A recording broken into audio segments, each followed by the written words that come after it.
दोस्तों, कैसे हैं आप सभी? आई होप कि आप सभी बहुत अच्छे होंगे और अपने जीवन में कुछ नया और बेहतर करने का प्रयास ज़रूर कर रहे होंगे। तो आइए आज हम शुरू करते हैं अपनी क्लास को क्वेश्चन नंबर 1 के साथ और आज की क्लास बहुत ही इंटरेस्टिंग होगी और आज हमने ज़्यादा क्वेश्चंस भी लिए हैं, आपको पढ़ने में भी मज़ा आएगा।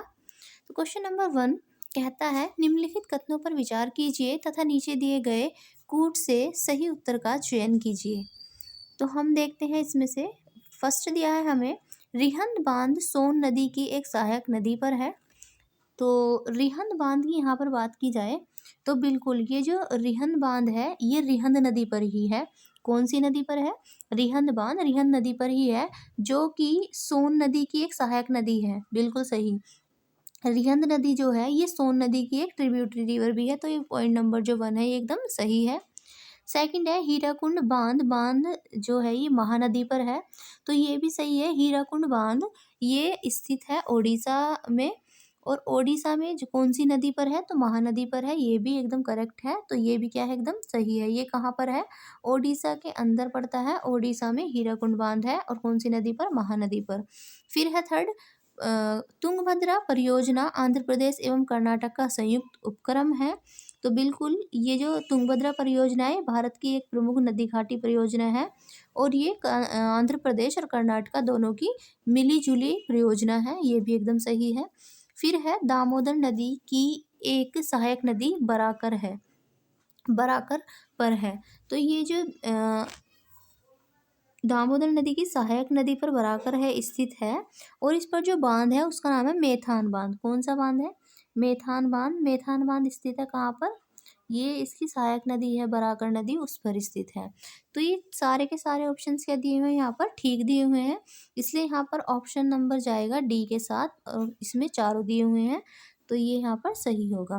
तो रिहंद बांध रिहंद नदी पर है और यहाँ पर हीराकुंड बांध कहाँ पर है? महानदी पर। आंध्र प्रदेश और कर्नाटक की संयुक्त परियोजना है तुंगभद्रा परियोजना और दामोदर नदी किसकी सहायक नदी पर है? तो ये बराकर पर है और मैदान का जो यहाँ पर बांध है डैम है उसका नाम है मेथान बांध। क्लियर है? नेक्स्ट क्वेश्चन, भारत के निम्नलिखित नगरों में से किस में देश का प्रथम कृत्रिम रबर संयंत्र लगाया गया है? तो देश का पहला जो कृत्रिम रबर संयंत्र लगाया गया है वो लगाया गया है हरियाणा के पानीपत में। कहाँ लगाया गया है? हरियाणा के पानीपत में लगाया गया है और इसका उद्घाटन जो किया गया था वो 2013 में किया गया था। कब किया गया था? 2013 में इसका स्टार्टिंग की गई थी। नेक्स्ट क्वेश्चन, भारत में सबसे बड़ी तेल शोधनशाला है। तो भारत के अंदर जो बिगेस्ट रिफाइनरी है इंडिया के अंदर वो है जामनगर। कौन सी है? जामनगर है और जामनगर पड़ता है गुजरात में। कहाँ पर पड़ता है जामनगर? गुजरात में। तो गुजरात के जामनगर में स्थित है ये रिफाइनरी, जामनगर रिफाइनरी, जो कि सबसे बड़ी है भारत की। भारत के साथ साथ ये विश्व की भी सबसे बड़ी रिफाइनरी है। और अगर बात की जाए भारत की तो भारत के अंदर टोटल 25 क्या है? तेल रिफाइनरीज हैं। क्लियर है? चलिए नेक्स्ट क्वेश्चन, क्वेश्चन नंबर 4, वायुमंडल की लंबवत संरचना में सबसे निचली सतह कौन सी है? चलिए जब हम एटमॉस्फेयर की स्ट्रक्चर देखते हैं वर्टिकल रूप में तो हमें उसमें सबसे जो उसकी निचली वाली है, लोएस्ट लेयर है, हमें वो बतानी है कौन सी है। तो सबसे पहले हम देखते हैं कि कौन सी लेयर पड़ती है।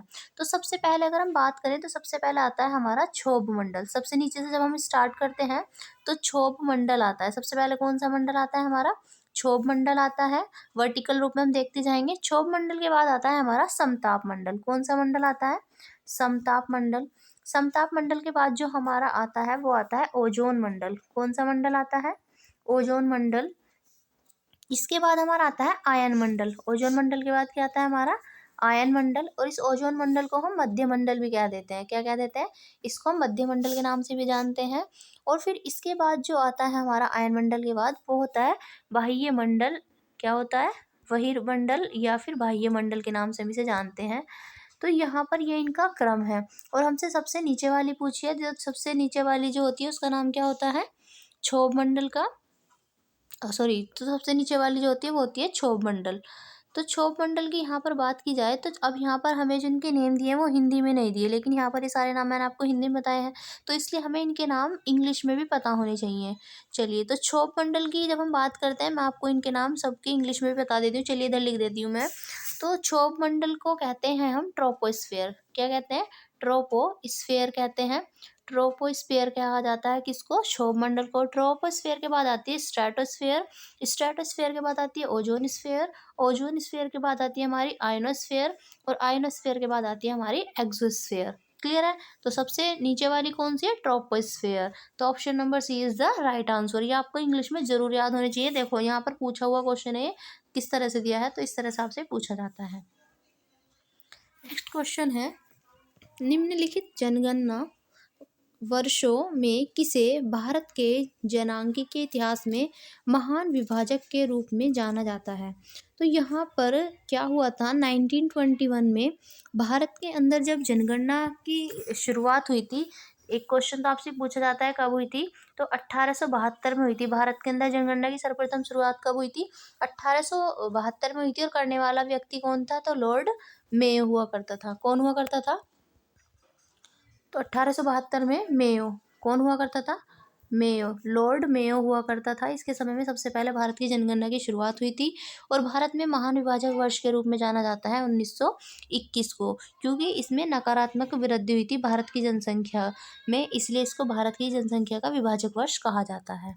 नेक्स्ट क्वेश्चन नंबर 6, निम्नलिखित अधिनियमों में से किसके द्वारा भारत परिषद यानी कि जो इंडिया काउंसिल थी उसको समाप्त किया गया था?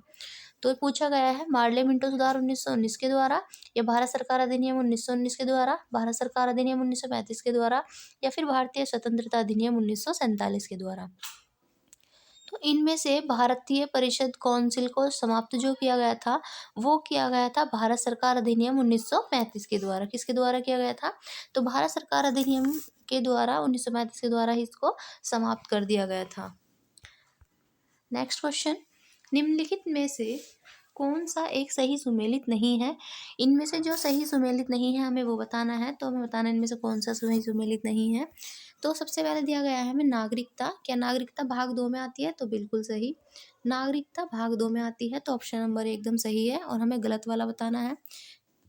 फिर दिया है बी ऑप्शन, संघ राज्य क्षेत्र। क्या ये पार्ट 7 में आते हैं? फिर हमसे ये पूछा गया है। और यहाँ देखिए, तो ये क्या है, यहाँ पर ये गलत होगा। नगर पालिकाएँ 10A में आती हैं, सॉरी 9A में आती हैं, यानी कि भाग 9A में आती हैं, तो ये सही है। और जो हमारा निर्वाचन है ये भाग 15 में आता है, इलेक्शन कमीशन, ये भी क्या है, एकदम सही जवाब है। लेकिन यहाँ पर ऑप्शन नंबर बी क्या होगा, गलत जवाब होगा। क्लियर है? संघ राज्य क्षेत्र का जो वर्णन है वो हमारे भाग 8 के अंदर आता है। किस में आता है? भाग 8 में आता है। लेकिन यहाँ पर क्या दिया है, भाग 7 दिया है, इसलिए ऑप्शन नंबर बी क्या है, ये गलत है। इसलिए यही क्या होगा, सही होगा, क्योंकि हमसे गलत ही पूछा है। नेक्स्ट क्वेश्चन नंबर 8, निम्न में से कौन सा सुमेलित नहीं है? तो जो सुमेलित नहीं है हमें वो बताना है। फर्स्ट दिया है हमें अस्पृश्यता का अंत, यानी कि इधर अधिकार दिए हुए हैं और इधर हमारे अनुच्छेद दिए हैं। ये फंडामेंटल राइट्स है और किससे संबंधित आर्टिकल है वो हमें बताना है। अब जिनमें से जो मैच नहीं है हमें वो बताना है। तो स्पर्शता का अंत, अस्पृश्यता का अंत यानी कि अबोलिशन ऑफ अनटचेबिलिटी, ये आर्टिकल 17 में है, बिल्कुल सही जवाब। Protection against arrest and detention, यानी कि गिरफ्तारी और निरोध के विरुद्ध संरक्षण, ये आर्टिकल 23 में दिया है। तो ये क्या है, यहाँ पर गलत जवाब है, क्योंकि ये जो आता है हमारा, ये आता है आर्टिकल 22 के अंदर, इसलिए क्या होगा, यहाँ पर गलत जवाब होगा। और आर्टिकल 23 में आता है हमारा बलात् श्रम निषेध की यहाँ पर बात की जाती है, यानी कि किसी भी पुरुष की देह की व्यापार नहीं किया जा सकता है। और इस सब की वैश्यवृत्ति वगैरह की बात भी की गई है आर्टिकल 23 में। जबकि protection against arrest and detention ये आर्टिकल 22 के अंदर आता है। और धर्म की स्वतंत्रता आर्टिकल 25 में, ये भी करेक्ट है। और प्रोटेक्शन ऑफ इंटरेस्ट माइनॉरिटीज़, ये भी है, ये अल्पसंख्यकों के हित से संरक्षण से संबंधित आर्टिकल 29 एकदम करेक्ट जवाब है। तो यहाँ पर जो नहीं है मैचिंग वो बी है, इसलिए option number B is the right answer. Next question number 9, सर्वोच्च न्यायालय की स्थापना के संबंध में निम्नलिखित में कौन सा कथन सही है? तो हमें बताना है इनमें से कौन सा कथन सही है। ऑप्शन नंबर ए है, कलकत्ता में सर्वोच्च न्यायालय की स्थापना 1773 के रेगुलेटिंग एक्ट के द्वारा की गई थी। चलिए, ये तो बिल्कुल सही बात कह दी इन्होंने। 1773 के रेगुलेटिंग एक्ट के द्वारा ही कलकत्ता में सुप्रीम कोर्ट की स्थापना की गई थी और ये स्थापना 1774 में की गई थी। अब दूसरा पॉइंट है, लेमेंस्टर इस न्यायालय के प्रथम न्यायाधीश थे, मुख्य न्यायाधीश थे। तो ये जवाब यहाँ पर क्या होगा? गलत होगा, क्योंकि यहाँ पर जो न्यायाधीश बनाए गए थे उनका नाम था सर एलिजा इम्पे। क्या नाम था उनका?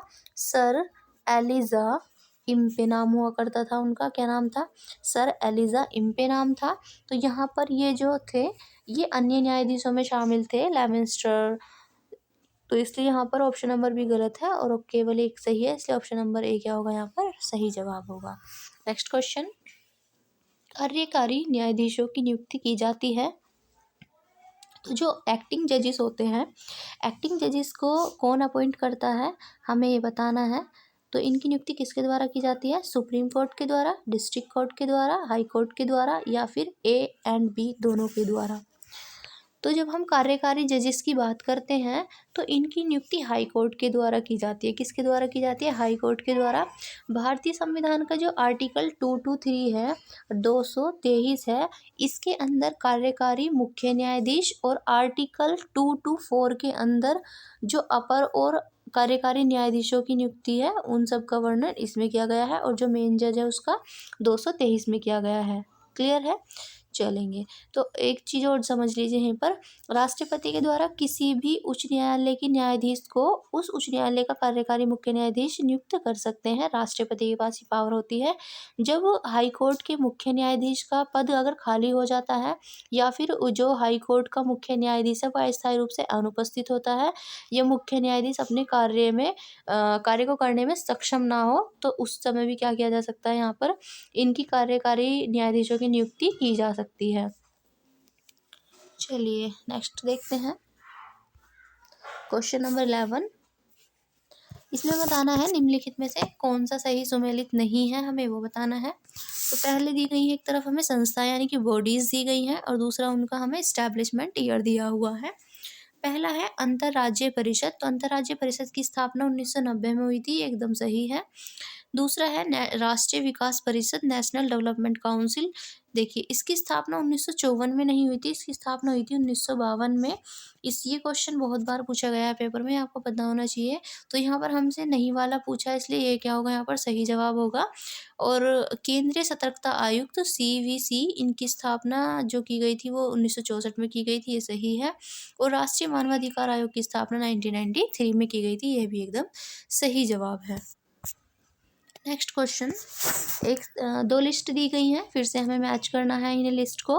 हमें दिया हुआ है, एक तरफ शेड्यूल दिए हैं और दूसरी तरफ दिया गया है कि उन शेड्यूल्स के अंदर क्या है, हमें उनसे मैच करना है।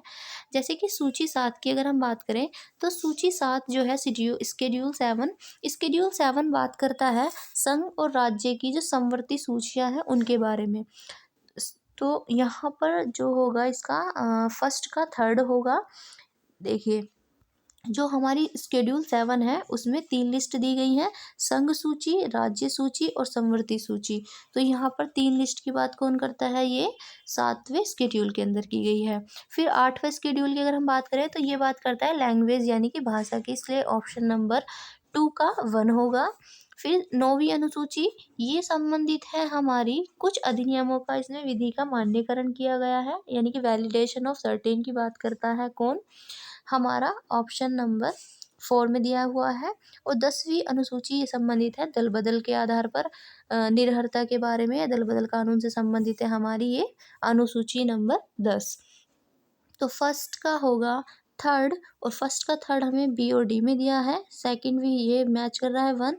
तो यहाँ पर ऑप्शन नंबर जो है सी दिया है, सी का है हमारा 3 और सी का है हमारा 4, और ये ऑप्शन नंबर डी क्या होगा? यहाँ पर सही जवाब होगा।